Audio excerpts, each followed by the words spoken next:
Have you ever wondered if the soul is immortal? If there is something within us that transcends matter and connects to the divine? For Aristotle, this question was not merely a religious mystery, but a fundamental philosophical problem. Unlike his master, Plato, Aristotle approached the soul in a more analytical manner, striving to understand it within the natural order of the universe. However, his theory of the intellect and its relation to the first principle suggests a vision that points toward eternity. Could humanity be ontologically destined for the divine realm? And if so, what does that mean for our existence? If there is something in us that does not dissolve with death, how can we comprehend our eternal nature? Plato's influence. To understand Aristotle, we must first look at Plato. Plato categorically defended the immortality of the soul.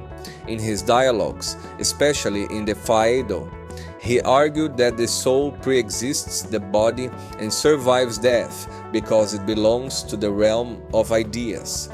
According to him, the soul is the true essence of a human being, while the body is merely a temporary vessel.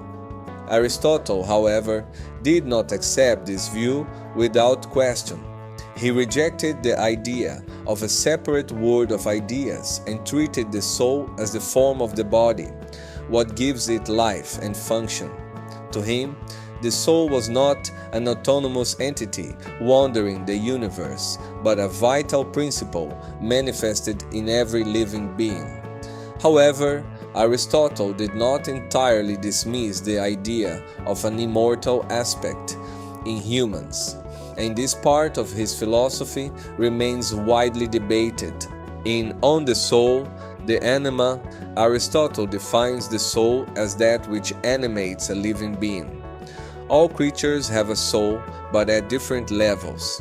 Plants have a vegetative soul responsible for nutrition and growth. Animals have a sensitive soul, granting them perception and movement, and humans possess a rational soul, which gives us the capacity to think and understand. What makes humans unique, according to Aristotle, is the intellect. Here lies a crucial point. He distinguishes between the passive intellect and the active intellect. The passive intellect receives sensory impressions and depends on the body, while the active intellect is pure, separate, and immortal. This distinction suggests that while the soul as a vital principle perishes with the body, there is something in humans that transcends death. If the active intellect is divine, then the connection between the human mind and the supreme principle of the cosmos becomes evident. Does this mean that when thought reaches its highest level, it brings us closer to eternity? The intellect and the prime mover. Aristotle proposes the existence of a prime mover, an eternal, immutable being of pure actuality that moves all things without being moved.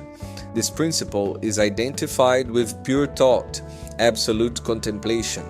Now, if the human active intellect is of a nature similar to this supreme principle, then there is something in us that partakes in eternity. This means that while the soul as a vital principle may be mortal, the highest part of the human mind has a different fate. The active intellect, being immaterial, is not subject to bodily corruption. But does this imply that we have a personal immortality or merely a connection to the divine? Aristotle does not explicitly answer this, leaving the question open for reflection.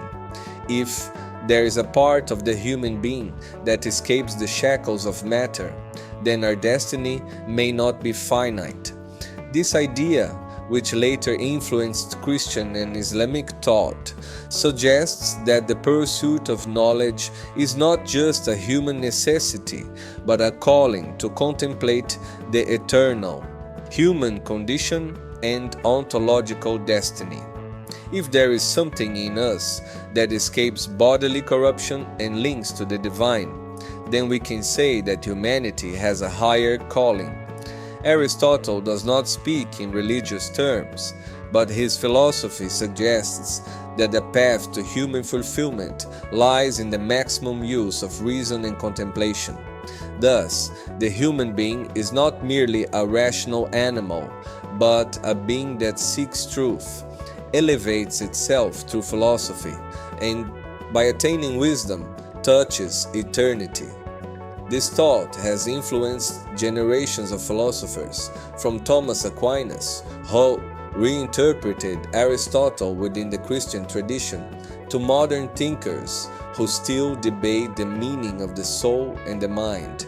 The great question that remains is, what do we do with this calling?